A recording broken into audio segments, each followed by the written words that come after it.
Assalamualaikum warahmatullahi wabarakatuh. Baiklah, kami dari kelompok 13 akan mempresentasikan hasil diskusi kami, yaitu tentang jasa-jasa asuransi profesional akuntan publik. Sebelum masuk pada pembahasan, terlebih dulu saya akan memperkenalkan anggota kelompok. Yang pertama yaitu saya sendiri, Cynthia Salmida, BP 19 11 0005.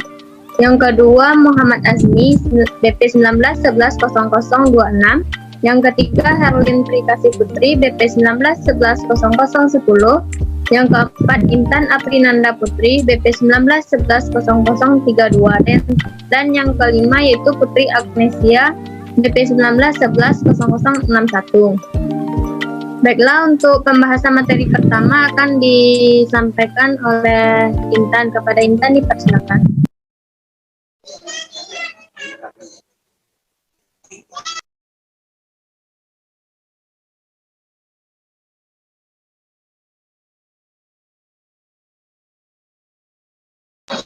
Baiklah, saya Aprinanda Putri dengan nomor BP 19 0032 akan menyampaikan materi pertama, yaitu next.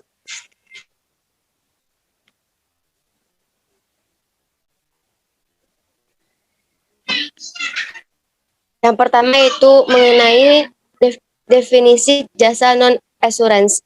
Jasa non-assurance adalah jasa yang dihasilkan oleh akuntan publik yang di dalamnya tidak memberikan suatu pendapat, keyakinan negatif, ringkasan temuan, atau bentuk lain keyakinan. Jenis jasa non-assurance yang dihasilkan oleh akuntan publik adalah jasa komputasi, jasa perpajakan, dan jasa konsultasi. Selanjutnya yaitu penyediaan jasa non-assurance oleh kantor akuntan publik. Banyak penyediaan jasa yang diberikan oleh kantor akuntan publik, namun biasanya ini disesuaikan dengan kapasitas keilmuannya yang dibutuhkan, baik perorangan maupun berbentuk badan atau perusahaan. Sekalipun dengan demikian, banyak juga ahli yang mampu di segala bidang akuntansi. Lingkup penyediaan jasa KAP ini yang populer. Maksudnya adalah layanan jasa yang sering digunakan oleh klien. Ada beberapa jasa dan penjelasannya.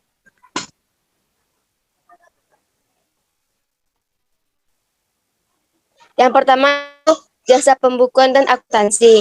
Jasa pembukuan dan akuntansi terdiri atas berbagai jasa, termasuk penyusunan catatan akuntansi dan laporan keuangan, pencatatan transaksi, dan jasa penggajian. Tanggung jawab manajemen atas penyusunan dan penyajian laporan keuangan yaitu yang pertama, menentukan kebijakan akuntansi dan perlakuan akuntansi yang sesuai dengan kebijakan tersebut. Yang kedua, menyiapkan atau mengubah dokumen sumber atau data awal dalam bentuk elektronik atau lainnya yang membuktikan terjadinya transaksi, seperti contoh pesanan pembelian, catatan waktu penggajian, dan pesanan pelanggan, mencatat atau mengubah jurnal, dan menentukan atau menyetujui klasifikasi pos atau transaksi. Selanjutnya saya serahkan kepada moderator. Baiklah, terima kasih kepada Intan. Materi selanjutnya akan dipresentasikan oleh Kak Putri. Kepada Kak Putri dipersilakan.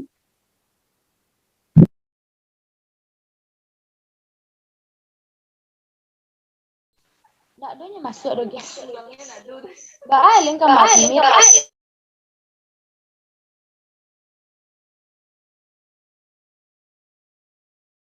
Nyo lo nado ti boleh do guys. Ba kamar ini.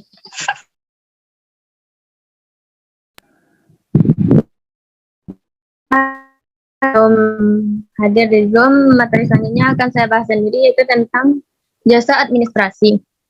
Jasa administrasi melibatkan bantuan kepada klien terhadap tugas yang bersifat rutin atau mekanis dalam operasi normal.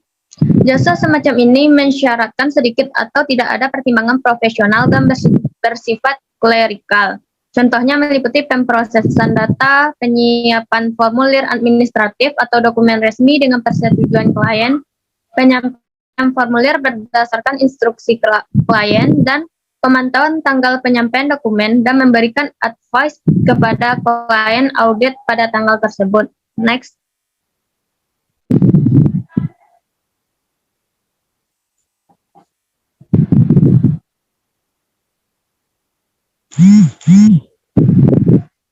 Selanjutnya yaitu jasa penilaian. Jasa penilaian, suatu penilaian terdiri atas pembuatan asumsi yang berkaitan dengan pengembangan masa depan, penerapan metodologi dan teknik yang tepat, yang menghitung tertentu, atau rentang nilai untuk aset, realitas, atau bisnis secara keseluruhan. Yang keempat yaitu jasa perpajakan. Terdiri atas berbagai jasa, termasuk aktivitas seperti penyusunan surat pemberitahuan pajak atau SPT, perencanaan pajak dan jasa konsultasi pajak lainnya, perhitungan pajak untuk tujuan mempersiapkan jurnal akuntansi, jasa perpajakan yang melibatkan penilaian dan bantuan dalam penyelesaian sengketa pajak. Next.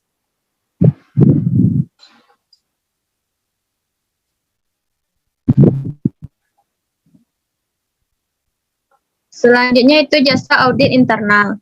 Jasa audit internal, aktivitas audit internal meliputi memantau pengendalian internal, menelaah pengujian, memantau operasi dan merekomendasikan perbaikan kepada klien. Pemeriksaan informasi keuangan dan operasional dengan penelaahan terhadap cara yang digunakan untuk mengidentifikasi, mengukur, mengklasifikasikan, dan melaporkan informasi keuangan dan operasional dan menanyakan secara spesifik tentang informasi tertentu, termasuk pengujian yang terinci atas transaksi, saldo, dan prosedur. Penelaahan atas aspek ekonomi, efisiensi, dan efektivitas aktivitas operasional termasuk aktivitas non-keuangan dari suatu entitas. Dan penelaahan ketaatan terhadap peraturan perundang-undangan dan persyaratan penentuan eksternal lainnya dan kebijakan manajemen arahan dan persyaratan penentuan internal lainnya. Baiklah, materi selanjutnya akan dipresentasikan oleh Bang Asmi. Kepada Bang Asmi dipersilakan. Baiklah, saya akan melanjutkan. Yang ke-8, jasa sistem teknologi informasi.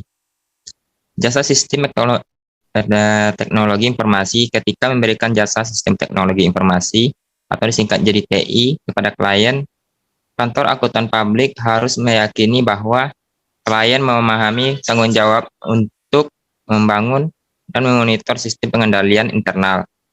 Klien menetapkan tanggung jawab untuk membuat semua keputusan manajemen sehubungan dengan desain dan implementasi perangkat keras atau sistem perangkat lunak untuk karyawan yang kompeten.